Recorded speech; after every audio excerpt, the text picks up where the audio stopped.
So the next question ਜਿਹੜਾ ਆਪਣੇ ਕੋਲ ਹੈ that is the treaty of Seringapatam ਦੇ ਬਾਰੇ ਹੈ। ਤੇ ਜਿਹੜੀ ਟ੍ਰੀਟੀ ਸੀਗੀ ਆਪਣੀ ਸਰਿੰਗਾਪਟਨਮ ਦੀ, ਉਹ ਇਹਨਾਂ ਦੇ ਵਿੱਚੋਂ ਜੋ ਹੈ ਕਿਸ ਯੁੱਧ ਦੇ ਨਾਲ ਜੁੜੀ ਹੋਈ ਆ, ਮਤਲਬ ਕਿਹੜਾ ਯੁੱਧ ਹੋਇਆ ਸੀਗਾ ਜਿਸ ਤੋਂ ਬਾਅਦ ਸਰਿੰਗਾਪਟਨਮ ਦੀ ਜਿਹੜੀ ਸੰਧੀ ਹੈ ਉਸ ਨੂੰ ਸਾਈਨ ਕੀਤਾ ਗਿਆ ਸੀ।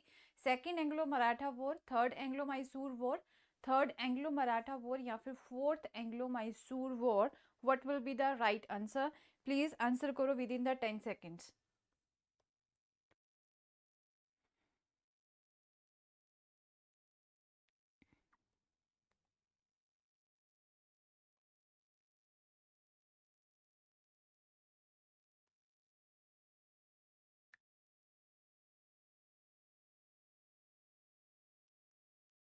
ਸੋ ਦੀ ਰਾਈਟ ਆਨਸਰ ਇਸ ਦਾ ਕੀ ਰਹੇਗਾ? ਟ੍ਰੀਟੀ ਆਫ ਸਰਿੰਗਾਪਟਨਮ ਜਿਹੜੀ ਸੀਗੀ it was signed after the third Anglo Mysore war. ਠੀਕ ਹੈ, ਜਿਹੜੀ ਤੀਸਰੀ ਐਂਗਲੋ ਮਾਈਸੂਰ ਵੋਰ ਹੋਈ ਸੀਗੀ, ਠੀਕ ਹੈ, ਉਸ ਤੋਂ ਬਾਅਦ ਟ੍ਰੀਟੀ ਆਫ ਸਰਿੰਗਾਪਟਨਮ ਨੂੰ ਸਾਈਨ ਕੀਤਾ ਗਿਆ ਸੀ। ਕਦੋਂ?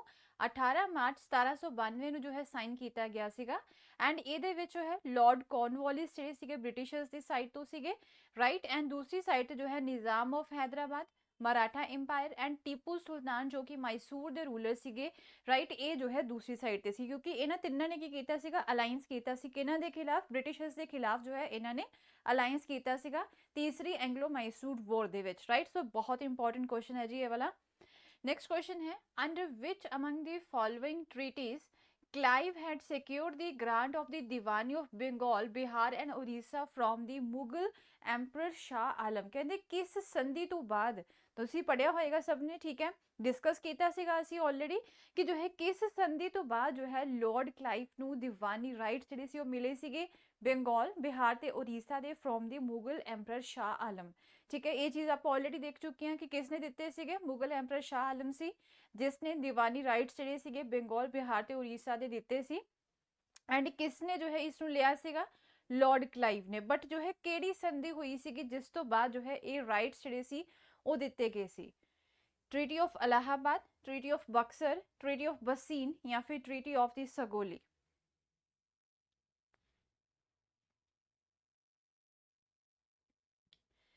सो here the right answer should be the treaty of Allahabad. ठीक है जी। सो ट्रीटी ऑफ इलाहाबाद तो बाद की होया सी Lord Clive had secured the grant of Diwani of Bengal, Bihar and Orissa from the Mughal emperor Shah Alam under the treaty of Allahabad ते कदों साइन किया गया सी? 1765 ਦੇ ਵਿੱਚ ਜੋ ਹੈ ਇਸ ਨੂੰ ਸਾਈਨ ਕੀਤਾ ਗਿਆ ਸੀ। ਓਕੇ, ਸੋ ਸਵਰਾਜ ਪਾਰਟੀ ਜਿਹੜੀ ਸੀ ਸਾਨੂੰ ਦੇਖਣ ਨੂੰ ਮਿਲੀ ਸੀ, ਕਹਿੰਦੇ ਉਹ ਕਿਸ ਘਟਨਾ ਤੋਂ ਬਾਅਦ ਬਣੀ ਸੀ? Swaraj party was the outcome of which among the following incident? चोरी चोरा, quit India movement, arrival of the Simon commission या फिर बरदोली सत्याग्रह।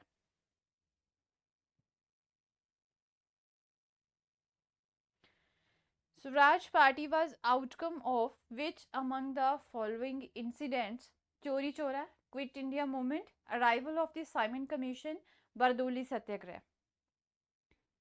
सो ਓਬਵੀਅਸਲੀ ਤੁਹਾਨੂੰ ਸਭ ਨੂੰ ਪਤਾ ਹੀ ਹੋਏਗਾ ਦੈਟ ਚੋਰੀ ਚੋਰਾ ਘਟਨਾ ਤੋਂ ਬਾਅਦ ਜੋ ਹੈ ਸਵਰਾਜ ਪਾਰਟੀ ਸਾਨੂੰ ਦੇਖਣ ਨੂੰ ਮਿਲੀ ਸੀਗੀ। ਠੀਕ ਹੈ, 9 ਜਨਵਰੀ 1923 ਨੂੰ ਇਸ ਨੂੰ ਬਣਾਇਆ ਗਿਆ ਸੀਗਾ ਆਫਟਰ ਦੀ ਗਿਆ ਐਨੂਅਲ ਕਾਨਫਰੰਸ ਜਿਹੜੀ 1922 ਦੇ ਵਿੱਚ ਹੋਈ ਸੀ। ਕਹਿੰਦੇ ਕਿ ਚਿਤਰੰਜਨ ਦਾਸ ਵਾਸ ਦੀ president and Motilal Nehru was the secretary of this organisation. Okay, ਕਹਿੰਦੇ ਜਦੋਂ ਮਹਾਤਮਾ ਗਾਂਧੀ ਨੇ ਸਸਪੈਂਡ ਕੀਤਾ ਸੀ ਨਾ ਨੌਨ ਕੋਆਪਰੇਸ਼ਨ ਮੂਵਮੈਂਟ ਨੂੰ ਚੋਰਾ ਚੋਰੀ ਇਨਸੀਡੈਂਟ ਤੋਂ ਬਾਅਦ, ਰਾਈਟ, ਕਦੋਂ ਸਸਪੈਂਡ ਕੀਤਾ ਸੀਗਾ ਨੌਨ ਕੋਆਪਰੇਸ਼ਨ ਮੂਵਮੈਂਟ ਨੂੰ? 5 ਫਰਵਰੀ 1922 ਨੂੰ ਜੋ ਹੈ ਉਹਨਾਂ ਨੇ ਸਸਪੈਂਡ ਕਰ ਦਿੱਤਾ ਸੀ ਨੌਨ ਕੋਆਪਰੇਸ਼ਨ ਮੂਵਮੈਂਟ ਨੂੰ। ਤੇ ਫਿਰ ਉਸ ਦੇ ਖਿਲਾਫ ਜੋ ਹੈ ਇਹਨਾਂ ਨੇ ਸਵਰਾਜ ਪਾਰਟੀ ਦੀ ਫਾਰਮੇਸ਼ਨ ਕੀਤੀ ਸੀ। ਕਦੋਂ? 9 ਜਨਵਰੀ 1923 ਨੂੰ ਜੋ ਹੈ ਇਹਨਾਂ ਨੇ ਸਵਰਾਜ ਪਾਰਟੀ ਦੀ ਫਾਰਮੇਸ਼ਨ ਜਿਹੜੀ ਸੀ ਉਹ ਕਰ ਲਈ ਸੀ। ਨੈਕਸਟ ਕੁਐਸਚਨ ਹੈ, ਕਹਿੰਦੇ ਨੀਚੇ ਜੋ ਹੈ ਕੁਝ ਬੁੱਕਸ ਹੈਗੀਆਂ ਆ, ਇਹਨਾਂ ਵਿੱਚੋਂ ਕਿਹੜੀ ਬੁੱਕ ਜਿਹੜੀ ਹੈ ਉਹ ਜਵਾਹਰ ਲਾਲ ਨਹਿਰੂ ਦੇ ਦੁਆਰਾ ਨਹੀਂ ਲਿਖੀ ਗਈ? Which among the following is not a book by the Jawaharlal Nehru? The question of language, where are we, the unity of India या फिर freedom in exile? Which among the following is not a book by the Jawaharlal Nehru? The question of a language, where are we, the unity of India या फिर the freedom in exile?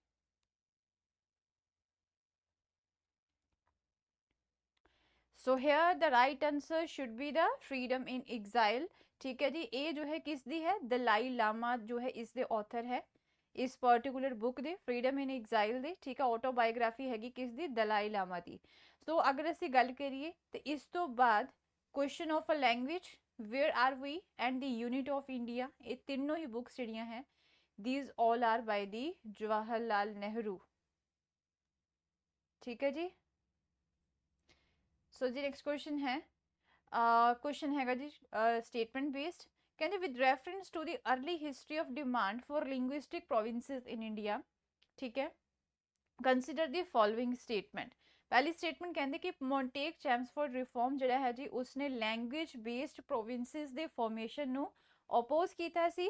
दूसरा है कहते कि जिहड़े Indian national Congress का जिहड़ा कैलकाटा दे विच session होया सीगा उसदे चेयरपर्सन एनी बेसेंट जिहड़े सी उसने लिंग्विस्टिक स्टेट दी फॉर्मेशन दे आइडिया नू सपोर्ट कीता सी।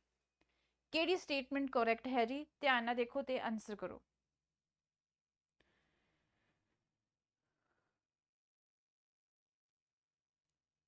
With reference to the early history of demand for the linguistic provinces in India, consider the following statement. The Montague-Chelmsford reform had opposed the formation of the linguistic-based provinces. Next is the chairperson of the Indian National Congress of the Calcutta session जो सीगे Annie Besant, उन्होंने language based formation of the state जो है उसनू favour कीता सी। सो इसका जो right answer रहेगा neither 1 NOR 2।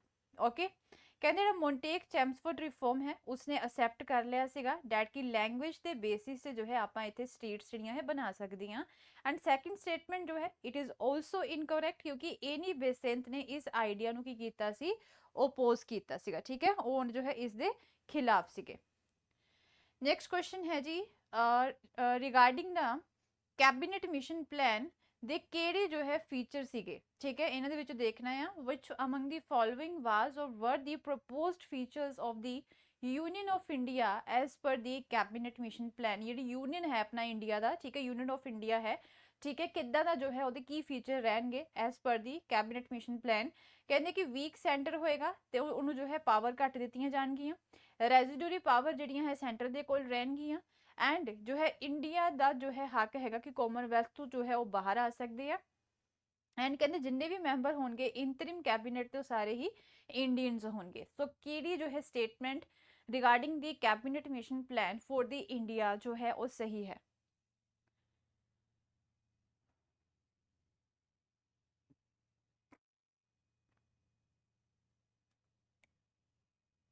Which among the following were the proposed features of the Union of India as per the cabinet mission? So only 1, 3 and 4, ठीक है, 1, 3 and 4 weak center होएगा with limited powers, ठीक है, India Commonwealth तो बाहर आ सकता है और को हक है। एंड ऑल दी मैंबर ਜਿਹੜੇ ਹੋਣਗੇ ਇੰਤਰਿਮ ਕੈਬਨਿਟ ਦੇ ਸਾਰੇ ਇੰਡੀਅਨਸ ਹੋਣਗੇ, ਇਹ ਬਿਲਕੁਲ ਸਹੀ ਹੈ।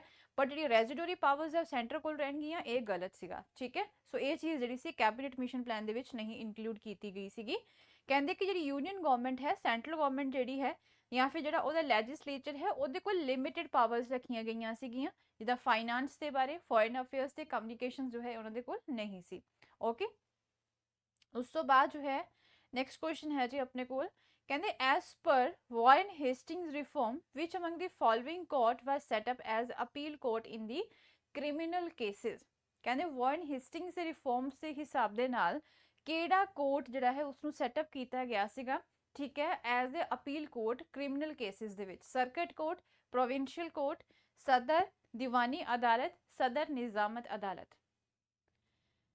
ਕਿਹੜਾ ਕੋਰਟ ਜਿਹੜਾ ਸੀ ਬਣਾਇਆ ਗਿਆ ਸੀਗਾ ਅਗਰ ਜੋ ਹੈ ਕ੍ਰਿਮੀਨਲ ਕੇਸਿਸ ਦੇ ਲਈ ਜੋ ਹੈ ਜਾਣਾ ਹੈ ਤੇ ਕ੍ਰਿਮੀਨਲ ਕੇਸਿਸ ਦੇ ਲਈ ਅਪੀਲ ਕੋਰਟ ਬਣਾਇਆ ਗਿਆ ਸੀਗਾ ਬਾਈ ਦੀ ਵਾਰਨ हेस्टिंग्स। ਕਿਹੜਾ ਕੋਰਟ ਸੀਗਾ, ਕੀ ਨਾਮ ਸੀਗਾ ਉਸਦਾ?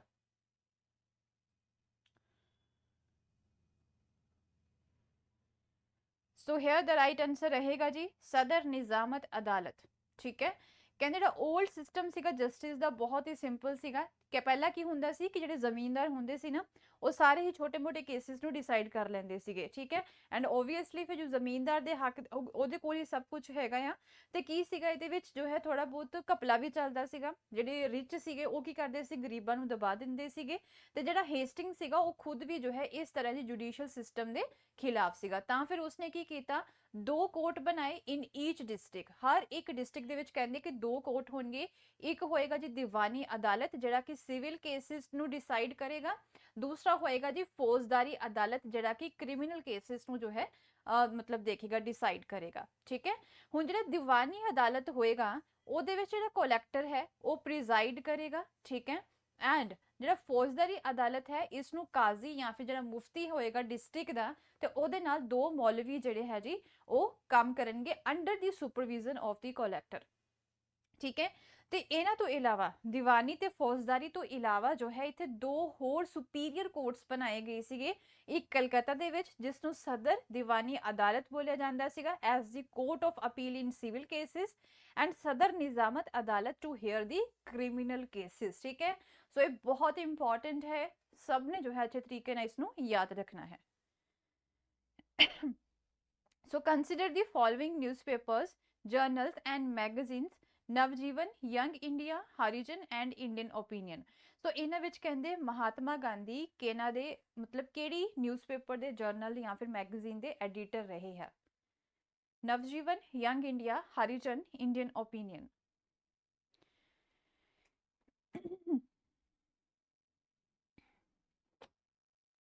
Consider the following newspapers, journals, magazines, Navjeevan, Young India, Harijan या फिर Indian Opinion. So Mahatma Gandhi was the editor of for which of the above? So here the right answer option D. ਇਹਨਾਂ ਸਭ ਦੇ ਹੀ ਜੋ ਹੈ editor ਸੀਗੇ all the above given newspapers ਹੋ ਗਏ journals ਹੋ ਗਏ magazines ਹੋ ਗਏ they all were edited by the Mahatma Gandhi ਠੀਕ ਹੈ। ਨਵਜੀਵਨ, Young India, Harijan ਤੇ Indian Opinion। So the next question है regarding the Government of India Act 1919 1919 ਦਾ ਜਿਹੜਾ Government of India Act ਸੀਗਾ ਉਹਦੇ regarding ਕੁਝ statements ਹੈ। ਕਹਿੰਦੇ ਕਿ ਇਹਦੇ ਵਿੱਚ ਡਾਇਆਰਕੀ ਸਿਸਟਮ ਇੰਟਰੋਡਿਊਸ ਕੀਤਾ ਗਿਆ ਸੀਗਾ ਪ੍ਰੋਵਿੰਸਿਸ ਦੇ ਵਿੱਚ ਐਂਡ ਨਾਲ ਜੋ ਹੈ ਬਾਈਕੈਮਰਲ ਜਿਹੜੀ ਹੁੰਦਾ ਸੈਂਟਰਲ ਲੈਵਲ ਦੇ ਵਿੱਚ ਬਾਈਕੈਮਰਲ ਸਿਸਟਮ ਜਿਹੜਾ ਸੀ ਉਸ ਨੂੰ ਇੰਟਰੋਡਿਊਸ ਕੀਤਾ ਸੀ। ਸੋ ਕਿਹੜੀਆਂ ਸਟੇਟਮੈਂਟਸ ਜਿਹੜੀਆਂ ਹੈ ਜੀ ਬਿਲਕੁਲ ਕਰੈਕਟ ਹੈ 1 only 2 only both 1 and 2 neither 1 nor 2।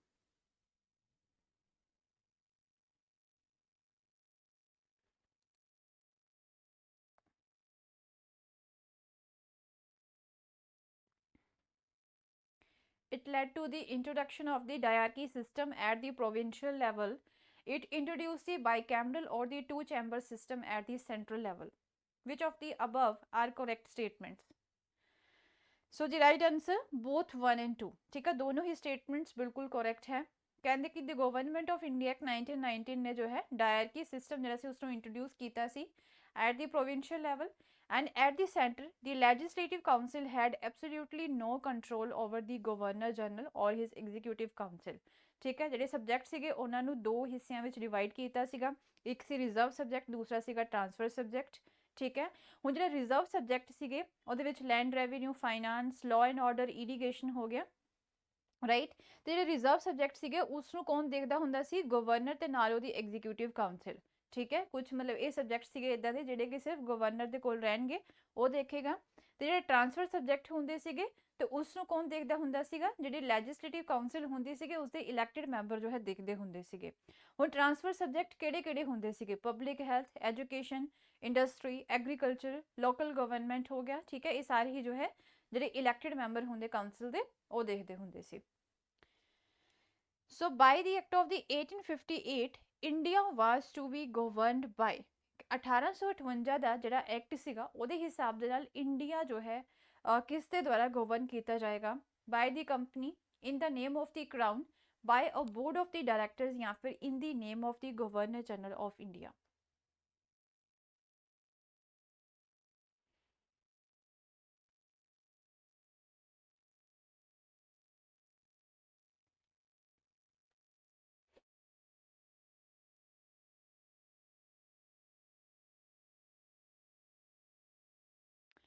So here the right answer by the act of the 1858 India ਨੂੰ ਜੋ ਹੈ ਕੌਣ ਗਵਰਨ ਕਰੇਗਾ ਜੀ ਇਨ ਦਾ ਨੇਮ ਆਫ ਦੀ ਕਰਾਊਨ। ਪਹਿਲਾਂ ਕੌਣ ਸੀ ਈਸਟ ਇੰਡੀਆ ਕੰਪਨੀ ਦੇ ਕੋਲ ਸਾਰਾ ਪ੍ਰਸ਼ਾਸਨ ਸੀਗਾ ਹੁਣ ਇਸ ਨੂੰ ਚੇਂਜ ਕੀਤਾ ਗਿਆ ਤੇ ਜਿਹੜਾ ਕਰਾਊਨ ਹੈ ਇਨ ਦਾ ਨੇਮ ਆਫ ਦੀ ਕਰਾਊਨ ਮਤਲਬ ਕਿ ਇੰਗਲੈਂਡ ਦੇ ਵਿੱਚ ਮਹਾਰਾਣੀ ਜਿਹੜੀ ਹੈ ਉਹ ਇਸ ਨੂੰ ਜੋ ਹੈ ਦੇਖੇਗੀ ਉਹ ਗਵਰਨ ਕਰੇਗੀ ਠੀਕ ਹੈ।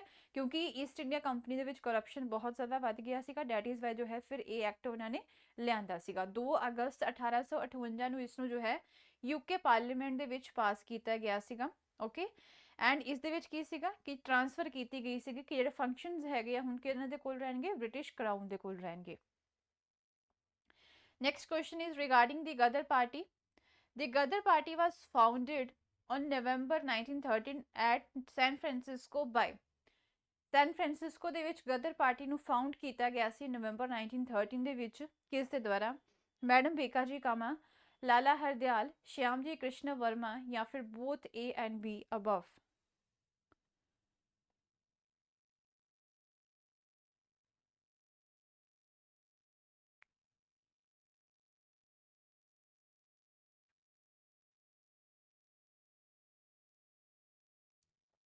ਦੀ ਗਦਰ ਪਾਰਟੀ ਨੂੰ ਕਿਸ ਨੇ ਫਾਊਂਡ ਕੀਤਾ ਸੀ San Francisco? As you already know, already ਅਸੀਂ ਡਿਸਕਸ ਕਰਕੇ ਹਟੇ ਹਾਂ, ਨਵੰਬਰ 1913 ਦੇ ਵਿੱਚ ਇਸ ਦੀ ਫਾਊਂਡੇਸ਼ਨ ਹੋਈ ਸੀ। ਕਿਸ ਨੇ ਕੀਤਾ ਸੀਗਾ ਜੀ? ਆਪਸ਼ਨ ਬੀ ਆਏਗਾ, ਲਾਲਾ ਹਰਦਿਆਲ ਜੋ ਹੈ ਇਹਦੇ ਫਾਊਂਡਰ ਸੀਗੇ। ਨਾਲ ਜੋ ਹੈ ਫਾਊਂਡਰ ਪ੍ਰੈਜ਼ੀਡੈਂਟ ਕੌਣ ਸੀਗਾ ਜੀ? ਸੋਹਣ ਸਿੰਘ ਭਕਨਾ।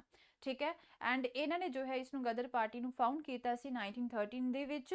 ਐਂਡ ਇਸ ਦਾ ਜਿਹੜਾ ਇਨੀਸ਼ੀਅਲ ਨੇਮ ਸੀਗਾ, it was the Pacific cost Hindustan association, right. And actual ਦੇ ਵਿੱਚ ਜਿੰਨੇ ਵੀ ਮੈਂਬਰ ਸੀਗੇ ਇਸ ਪਰਟੀਕੂਲਰ ਪਾਰਟੀ ਦੇ, ਉਹ ਕੌਣ ਸੀਗੇ? ਯੂਐਸ ਐਂਡ ਕੈਨੇਡਾ ਤੋਂ ਜਿਹੜੇ ਇਮੀਗ੍ਰੈਂਟ ਸਿੱਖ ਸੀਗੇ, ਦੇ ਵਰ ਦੀ ਮੈਂਬਰਸ। ਓਕੇ, ਐਂਡ ਜਿਹੜੀ ਦ ਗਦਰ ਇੱਕ ਇਹਨਾਂ ਦੀ ਨਿਊਜ਼ਪੇਪਰ ਵੀ ਸੀ, ਤੇ ਉਸਦਾ ਜਿਹੜਾ ਫਰਸਟ ਇਸ਼ੂ ਸੀਗਾ ਉਸਨੂੰ ਪਬਲਿਸ਼ ਕੀਤਾ ਗਿਆ ਸੀ, ਉਹ ਵੀ ਸੈਨ ਫਰਾਂਸਿਸਕੋ ਤੋਂ ਹੀ, 1 ਨਵੰਬਰ 1913 ਦੇ ਵਿੱਚ। So option B is the right answer. Next question is the Poona pact was an agreement between. Poona pact जो है एक एग्रीमेंट सीगा किना दे विचकार? Nehru and Ambedkar, Gandhi and Ambedkar, Madan Mohan Malviya and the Ambedkar, या फिर गांधी एंड नेहरू। बहुत ही ईजी क्वेश्चन है, बहुत सिंपल क्वेश्चन है। The Poona pact was an agreement between the Nehru and Ambedkar, the Gandhi and Ambedkar, Malaviya and Ambedkar, या फिर Gandhi and Nehru.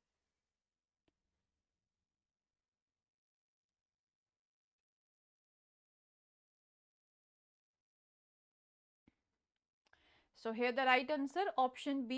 As you already know that Pune Pact was a agreement between the Dr. Baba Sahib Ambedkar and the Mahatma Gandhi, and it was signed on 24th September 1932 ਨੂੰ ਇਸ ਨੂੰ sign ਕੀਤਾ ਗਿਆ ਸੀਗਾ। Okay, and actual ਦੇ ਵਿੱਚ ਕੀ ਸੀਗਾ ਇਹਦੇ ਵਿੱਚ? ਮਹਾਤਮਾ ਗਾਂਧੀ ਜਿਹੜਾ ਫਾਸਟ ਅਨਟੂ ਡੈਥ ਰੱਖਿਆ ਸੀ ਉਸ ਨੂੰ ਬ੍ਰੇਕ ਕਰਨ ਦੇ ਲਈ ਪੂਨਾ ਪੈਕਟ ਨੂੰ ਸਾਈਨ ਕੀਤਾ ਗਿਆ ਸੀਗਾ।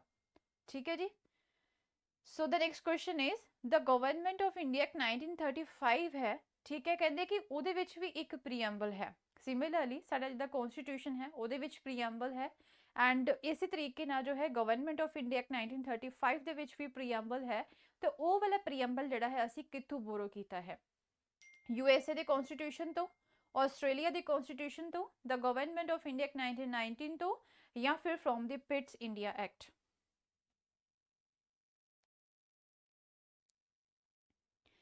The Government of India Act 1935 borrowed its preamble from the Constitution of the USA, the Constitution of Australia, from the Government of India Act 1919, या फिर from the Pitt's India Act.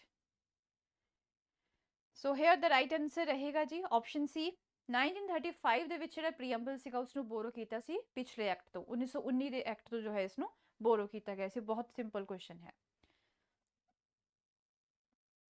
ਕਹਿੰਦੇ ਕਿ who spoke at the stroke of midnight when the world sleep India awakes to life and freedom।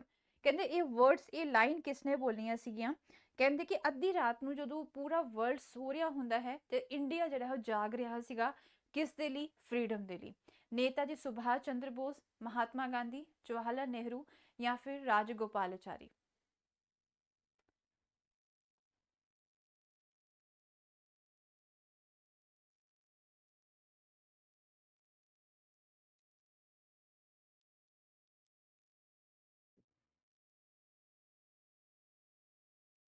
So here the right answer option C, Pandit Jawahar Lal Nehru ਨੇ ਜੋ ਹੈ ਬੋਲਿਆ ਸੀ ਇਸ ਨੂੰ। ਕਦੋਂ? Midnight of the 14th and 15th August 1947, ਜਿਸ time ਤੇ ਇੰਡੀਆ ਆਜ਼ਾਦ ਹੋ ਗਿਆ ਸੀਗਾ। ਤਾਂ ਉਦੋਂ ਬੋਲਿਆ ਸੀ ਕਿ ਸਾਰਾ ਵਰਲਡ ਸੋ ਰਿਹਾ ਹੈ, ਇੰਡੀਆ ਜੋ ਹੈ ਜਾਗ ਰਿਹਾ ਇਸ ਟਾਈਮ, ਕਿਉਂਕਿ ਉਹਨਾਂ ਨੂੰ ਜੋ ਹੈ ਆਜ਼ਾਦੀ ਮਿਲ ਗਈ ਹੈ। ਠੀਕ ਹੈ, ਸੋ option C is the right answer. Next question is ਕਹਿੰਦੇ ਇੱਕ ਇਨਕੁਆਇਰੀ ਕਮੇਟੀ ਸੀਗੀ on the Jallianwala Bagh incident, ਉਸ ਦੇ ਹੈਡ ਕੌਣ ਸੀ? The inquiry committee on the Jallianwala Bagh incident was headed by General Dyer, Irwin, Hunter, या फिर the Simon।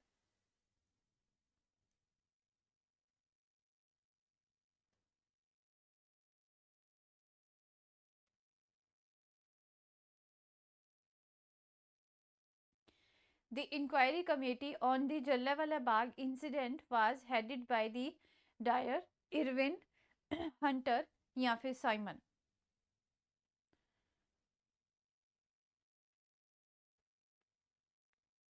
So obviously as you already know that कि option C जो है the right answer आएगा.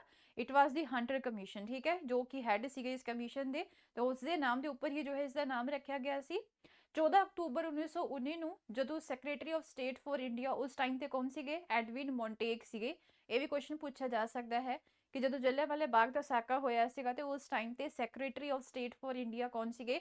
So it was ਦੀ ਐਡਵਿਨ ਮੌਂਟੇਗ. ਠੀਕ ਹੈ, ਤਾਂ ਉਹਨਾਂ ਨੇ ਫਿਰ ਜਿਹੜੀ ਗਵਰਨਮੈਂਟ ਆਫ ਇੰਡੀਆ ਸੀ ਉਹਨਾਂ ਨੇ ਇੱਕ ਕਮੇਟੀ ਨੂੰ ਬਣਾਉਣ ਦਾ ਅਨਾਉਂਸਮੈਂਟ ਕੀਤਾ ਸੀਗਾ ਕਿ ਜੋ ਵੀ ਇਵੈਂਟਸ ਪੰਜਾਬ ਦੇ ਵਿੱਚ ਹੋਏ ਹੈ, ਠੀਕ ਹੈ, ਤੇ ਕੀ ਨਾਮ ਰੱਖਿਆ ਸੀਗਾ? ਦੀ ਡਿਸਆਰਡਰਸ ਇਨਕੁਆਇਰੀ ਕਮੇਟੀ. ਤੇ ਬਾਅਦ ਵਿੱਚ ਜੋ ਹੈ ਇਹ ਕਿਸ ਨਾਮ ਦੇ ਨਾਲ ਫੇਮਸ ਹੋਈ ਸੀਗੀ? ਹੰਟਰ ਕਮਿਸ਼ਨ ਦੇ ਨਾਲ. ਠੀਕ ਹੈ, ਕਿਉਂਕਿ ਇਸ ਦੇ ਜਿਹੜੇ ਮੇਨ ਹੈਡ ਸੀਗੇ it was the Hunter. So next question is the Sardar Vallabh Bhai Patel was equated with. Sardar Vallabh Bhai Patel ਨੂੰ ਕਿਸ ਦੇ ਨਾਲ ਮਤਲਬ ਜੋੜਿਆ ਜਾਂਦਾ ਹੈ? ਮਾਜ਼ੀਨੀ, ਕੈਵੋਰ, ਗਰੀਬਾਲਡੀ ਜਾਂ ਫਿਰ ਬਿਸਮਾਰਕ. ਇਹ ਸਾਰੇ ਕੌਣ ਹੈਗੇ ਆ? ਇਹ ਜਿਨ੍ਹਾਂ ਦੇ ਨਾਮ ਦਿੱਤੇ ਹੈ these all are the political thinkers. ਠੀਕ ਹੈ, ਇਹ ਸਾਰੇ ਪੋਲੀਟੀਕਲ ਥਿੰਕਰਸ ਹੈ ਜਿਨ੍ਹਾਂ ਨੇ ਕੁਝ ਆਪਣੀ ਵਿਊਜ਼ ਦਿੱਤੇ ਹੈ ਰਿਗਾਰਡਿੰਗ ਦੀ ਕਿ ਇੱਕ ਕੰਟਰੀ ਕੀ ਹੁੰਦੀ ਹੈ, ਉੱਥੋਂ ਗਵਰਨਮੈਂਟ ਕਿੱਦਾਂ ਦੀ ਹੋਣੀ ਚਾਹੀਦੀ, ਸਟੇਟ ਕੀ ਹੈ, ਮਤਲਬ ਜੋ ਕਿ ਪੋਲਿਟੀ ਦੇ ਬਾਰੇ ਲਿਖਦੇ ਹੈ, ਪੋਲੀਟੀਕਲ ਸਾਇੰਸ ਦੇ ਬਾਰੇ ਲਿਖਦੇ ਹੈ. ਸੋ these all are the political thinkers. So Sardar Vallabhbhai Patel was equated with the Mazzini, Cavour, Garibaldi या फिर Bismarck.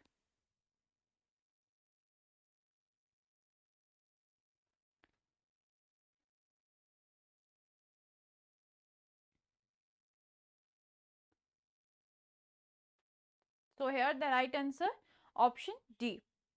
ਓਕੇ, ਉਹਨਾਂ ਨੂੰ ਕਿਸ ਦੇ ਨਾਲ ਜੋ ਹੈ ਮੈਚ ਕੀਤਾ ਜਾਂਦਾ ਹੈ? ਬਿਸਮਾਰਕ ਦੇ ਨਾਲ, ਜੋ ਕਿ ਇੱਕ ਜਰਮਨ ਸਟੇਟਸਮੈਨ ਸੀਗੇ ਜਿਨ੍ਹਾਂ ਨੇ 36 ਸਟੇਟਸ ਨੂੰ ਯੂਨੀਫਾਈ ਕੀਤਾ ਸੀਗਾ. ਤੁਹਾਨੂੰ ਸਭ ਨੂੰ ਪਤਾ ਹੈ ਕਿ ਇਹਨਾਂ ਦਾ ਜੋ ਹੈ ਇੱਕ ਬਹੁਤ ਵੱਡਾ ਸਟੈਚੂ ਵੀ ਬਣਾਇਆ ਗਿਆ ਹੈ ਇੰਡੀਆ ਦੇ ਵਿੱਚ. ਕਿਉਂ ਬਣਾਇਆ ਗਿਆ ਹੈ? ਕਿਉਂਕਿ ਇਹਨਾਂ ਨੇ ਇੰਡੀਆ ਨੂੰ ਇੱਕ ਯੂਨੀਅਨ ਆਫ ਸਟੇਟਸ ਬਣਾਉਣ ਦੇ ਵਿੱਚ ਇੱਕ ਇੰਪੋਰਟੈਂਟ ਰੋਲ ਪਲੇ ਕੀਤਾ ਸੀਗਾ. ਠੀਕ ਹੈ, ਸੋ ਇਹਨਾਂ ਨੇ 36, ਜਦੋਂ ਬਿਸਮਾਰਕ ਦੀ ਗੱਲ ਕਰੀਏ ਤਾਂ ਉਹਨਾਂ ਨੇ ਵੀ ਜੋ ਹੈ 36 ਸਟੇਟਸ ਜਿਹੜੀਆਂ ਸੀ ਉਹਨਾਂ ਨੇ ਯੂਨੀਫਾਈ ਕੀਤਾ ਸੀਗਾ ਤੇ ਇੱਕ ਯੂਨੀਫਾਈਡ ਜਰਮਨੀ ਜਿਹੜੀ ਹੈ ਉਸ ਨੂੰ ਇਸਟੈਬਲਿਸ਼ ਕੀਤਾ ਸੀ.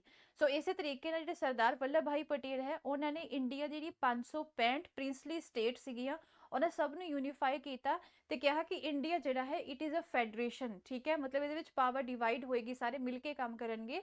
ਬਾਈ ਹਿਸ ਡਿਪਲੋਮੇਸੀ, ਆਪਣੀ ਡਿਪਲੋਮੈਟਿਕ ਪਾਵਰ ਦੇ ਨਾਲ, ਆਪਣੀ ਥਿੰਕਿੰਗ ਦੇ ਨਾਲ ਐਂਡ ਆਪਣੀ ਪੋਲੀਟੀਕਲ ਇੰਟੈਲੀਜੈਂਸੀ ਦੇ ਨਾਲ ਉਹਨਾਂ ਨੇ ਕੀ ਕੀਤਾ ਸੀ? 565 ਜਿਹੜੇ ਪ੍ਰਿੰਸਲੀ ਸਟੇਟ ਹੈਗੇ ਆ ਆਪਣੇ ਇੰਡੀਆ ਦੇ at the time of the independence ਉਹਨਾਂ ਸਭ ਨੂੰ ਯੂਨੀਫਾਈ ਕੀਤਾ ਸੀਗਾ. So that is why the Sardar Vallabh Bhai Patel is known as a Bismarck of India. Okay, so option D is the right answer. Now let's move on to the next question. Lord Mountbatten had held detailed discussions on approaching the partition of India with. ਕਹਿੰਦੇ lord ਮਾਊਂਟਬੇਟਨ ਕਹਿੰਦੇ ਕਿ ਉਹਨਾਂ ਨੇ ਇੱਕ discussions ਜਿਹੜੀਆਂ ਸੀਗੀਆਂ ਉਹ ਰੱਖੀਆਂ ਸੀਗੀਆਂ, ਡਿਟੇਲ ਡਿਸਕਸ਼ਨ. ਠੀਕ ਹੈ, ਐਂਡ ਜਦੋਂ ਪਾਰਟੀਸ਼ਨ ਹੋਣੀ ਸੀ ਇੰਡੀਆ ਦੀ ਤੇ ਕਿਸ ਦੇ ਨਾਲ ਡਿਸਕਸ਼ਨਸ ਕੀਤੀਆਂ ਸੀ? ਮੁਹੰਮਦ ਅਲੀ ਜਿੰਨਾ, ਜਵਾਹਰ ਲਾਲ ਨਹਿਰੂ, ਮਹਾਤਮਾ ਗਾਂਧੀ ਜਾਂ ਫਿਰ ਇਹਨਾਂ ਸਭ ਦੇ ਨਾਲ?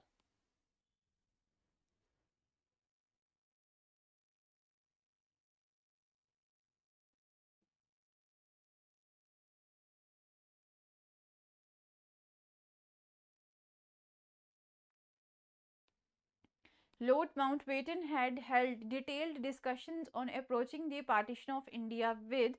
So right answer रहेगा जी option D, all of the above. ठीक है, ਇਹਨਾਂ ਸਭ ਦੇ ਨਾਲ ਜੋ ਹੈ ਉਸਨੇ ਕਾਫੀ free ਤੇ frank discussions ਕੀਤੀਆਂ ਸੀਗੀਆਂ. Even not only with all these three, even with the ਸਰਦਾਰ ਵੱਲਭ ਭਾਈ ਪਟੇਲ ਦੇ ਨਾਲ ਵੀ ਜੋ ਹੈ ਉਹਨਾਂ discussions ਕੀਤੀਆਂ ਸੀ. ਮੌਲਾਨਾ ਆਜ਼ਾਦ ਦੇ ਨਾਲ ਵੀ ਕੀਤੀਆਂ ਸੀ, ਜਵਾਹਰ ਲਾਲ ਨਹਿਰੂ ਦੇ ਨਾਲ ਵੀ, ਮਹਾਤਮਾ ਗਾਂਧੀ ਐਂਡ ਕੁਝ ਹੋਰ ਪ੍ਰੋਮੀਨੈਂਟ ਲੀਡਰ ਸੀਗੇ ਉਹਨਾਂ ਨਾਲ ਜੋ ਹੈ ਉਸਨੇ ਡਿਸਕਸ਼ਨਸ ਕੀਤੀਆਂ ਸੀਗੀਆਂ. ਠੀਕ ਹੈ, ਸੋ ਨੈਕਸਟ ਕੁਐਸਚਨ ਇਜ਼ ਕਹਿੰਦੇ ਇੱਕ ਬਲੈਕ ਹੋਲ ਟ੍ਰੈਜੇਡੀ ਸਾਡੇ ਇਤਿਹਾਸ ਦਾ, ਸਾਡੀ ਹਿਸਟਰੀ ਦਾ ਇੱਕ ਇਨਸੀਡੈਂਟ ਹੈ, ਉਹ ਕਿੱਥੇ ਹੋਇਆ ਸੀ? ਡੈਕਨ ਏਰੀਆ ਦੇ ਵਿੱਚ, ਮੋਂਗਿਆਰ, ਕੈਲਕਟਾ ਜਾਂ ਫਿਰ Murshidabad? Where did the so-called black hole tragedy take place?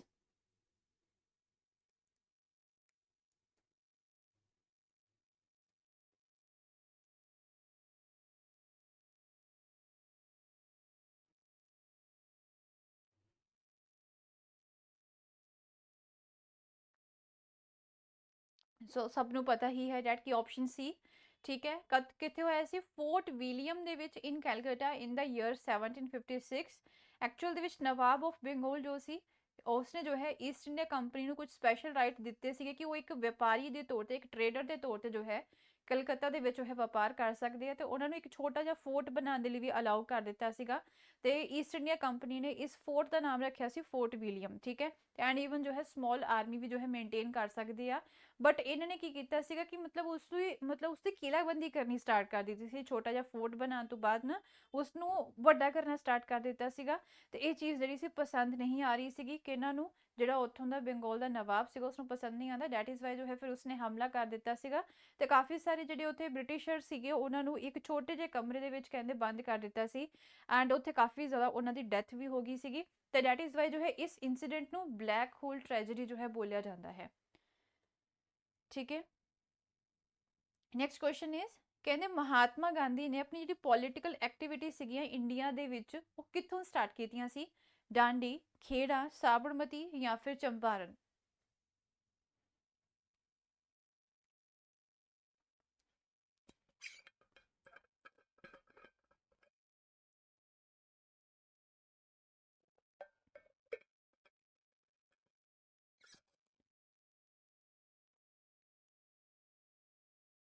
Mahatma Gandhi began his political activities in India from, so here the right answer option D, Champaran ਤੋਂ ਸਟਾਰਟ ਕੀਤੀਆਂ ਸੀਗੀਆਂ।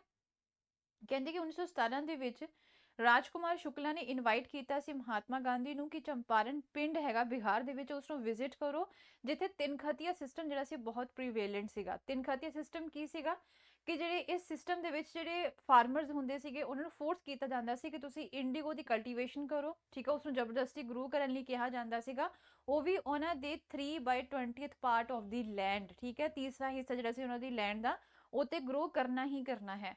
ਤੋ ਇਹ ਸੀਗਾ ਤਿੰਨ ਖਤੀਆ ਸਿਸਟਮ। ਤੋ ਇਹ ਮਹਾਤਮਾ ਗਾਂਧੀ ਨੇ ਫਿਰ ਕੀ ਕੀਤਾ ਸੀ? ਚੰਪਾਰਨ ਸੱਤਿਆਗ੍ਰਹਿ ਜਿਹੜਾ ਸੀਗਾ ਉਹ ਆਰਗੇਨਾਈਜ਼ ਕੀਤਾ ਸੀਗਾ to protest against this system.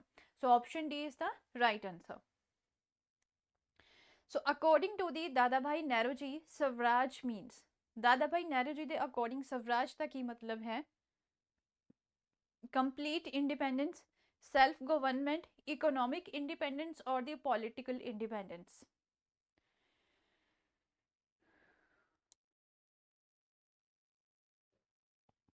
According to Dadabhai Naoroji, Swaraj means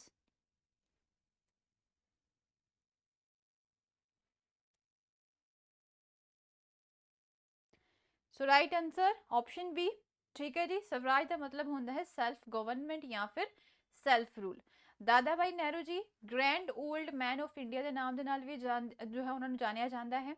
Indian national Congress के प्रोमिनेंट लीडर है, ठीक है। एंड स्वराज की डिमांड जी फॉर द फर्स्ट टाइम जो है दादा भाई नेहरू जी के द्वारा रेज की गई सी कलकत्ता सैशन के ਜਿਹੜਾ ਇੰਡੀਅਨ ਨੈਸ਼ਨਲ ਕਾਂਗਰਸ ਦਾ ਸੈਸ਼ਨ ਸੀਗਾ 1906 ਦੇ ਵਿੱਚ, ਠੀਕ ਹੈ।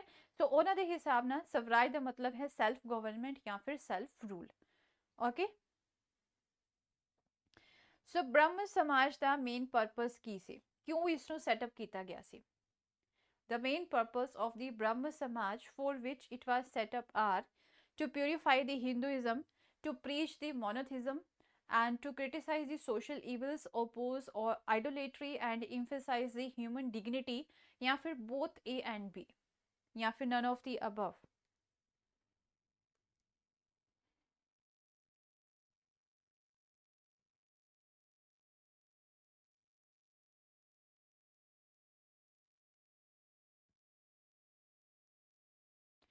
सो हेयर द राइट आंसर रहेगा जी ऑप्शन सी, ठीक है। Both A and B.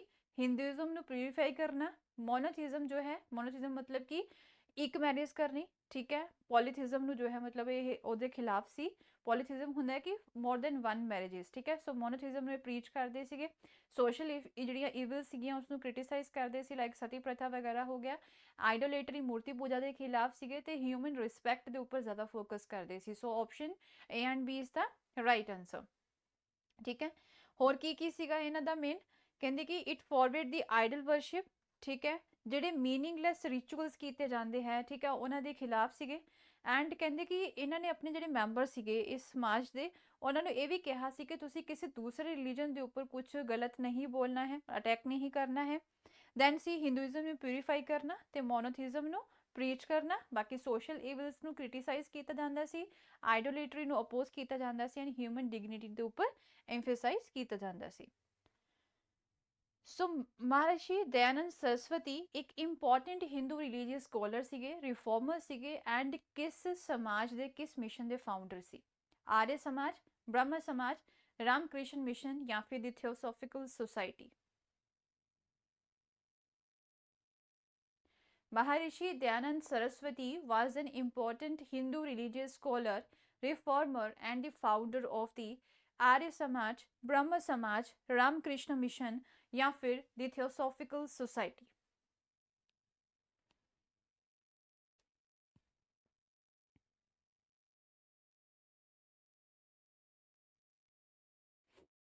So Maharishi Dayanand Saraswati was the founder of the Arya Samaj। ठीक है, ਉਹਨਾਂ ਦੇ ਅਗਰ ਅਸੀਂ ਨੇਮ ਦੀ ਗੱਲ ਕਰੀਏ, ਓਰੀਜਨਲ ਨੇਮ ਸੀਗਾ ਮੂਲਾ ਸ਼ੰਕਰ। 1824 ਦੇ ਵਿੱਚ ਜਨਮ ਹੋਇਆ ਸੀ ਉਹਨਾਂ ਦਾ ਗੁਜਰਾਤ ਦੇ ਵਿੱਚ, ਤੇ 30 ਅਕਤੂਬਰ 1883 ਦੇ ਵਿੱਚ ਅਜਮੇਰ ਦੇ ਵਿੱਚ ਉਹਨਾਂ ਦੀ ਡੈਥ ਹੋਈ ਸੀਗੀ। ਹਿੰਦੂ ਸੰਤ ਸੀਗੇ, ਸੋਸ਼ਲ ਰਿਫਾਰਮਰ ਸੀਗੇ, ਐਂਡ ਆर्य ਸਮਾਜ ਦੇ ਫਾਊਂਡਰ ਵੀ ਸੀਗੇ, ਰਾਈਟ। ਐਂਡ ਇੱਕ ਹਿੰਦੂ ਰਿਫਾਰਮ ਮੂਵਮੈਂਟ ਸੀਗੀ ਜੋ ਕਿ ਟੈਂਪੋਰਲ ਤੇ ਸਪਿਰਿਚੁਅਲ ਅਥਾਰਟੀ ਦੇ ਉੱਪਰ ਜੋ ਹੈ ਫੋਕਸ ਕਰਦੀ ਸੀ। ਠੀਕ ਹੈ, ਸੋ option A is the right answer. So next question, Swami Dayanand had translated the dash into the Hindi। ਸੋ ਸਵਾਮੀ ਦਇਆਨੰਦ ਨੇ ਇਹਨਾਂ ਵਿੱਚੋਂ ਕਿਹੜਾ ਵੇਦ ਹੈ ਜਿਸ ਨੂੰ ਟਰਾਂਸਲੇਟ ਕੀਤਾ ਸੀਗਾ ਹਿੰਦੀ ਦੇ ਵਿੱਚ? ਰਿਗਵੇਦ, ਯਜੁਰਵੇਦ, ਜਾਂ ਫਿਰ ਚਾਰੋਂ ਹੀ ਵੇਦਸ ਨੂੰ, ਸਾਮਵੇਦ, ਅਥਰਵਵੇਦ, ਜਾਂ ਫਿਰ ਸਾਮਵੇਦ ਐਂਡ ਦੀ ਯਜੁਰਵੇਦ? ਸੋ ਇਥੋਂ ਤੁਹਾਨੂੰ ਫਿਰ ਪਤਾ ਲੱਗ ਗਿਆ ਹੋਏਗਾ, ਇੱਕ ਇਹ ਵੀ ਚੀਜ਼ ਸਾਡੀ ਰਿਵਾਈਜ਼ ਹੋ ਗਈ, ਡੈਟ ਵੀ ਹੈਡ ਦੀ 4 ਵੇਦਾਸ। ਠੀਕ ਹੈ, ਸਭ ਤੋਂ ਓਲਡੈਸਟ ਵੇਦ ਕਿਹੜਾ ਹੈ ਜੀ? ਰਿਗਵੇਦ ਹੈ। After that we had the 3 Veda, ਕਿਹੜੇ ਕਿਹੜੇ? Yajurveda, Samaveda and the Atharvaveda. ਠੀਕ ਹੈ, so Swami Dayanand had translated the which Veda into Hindi language?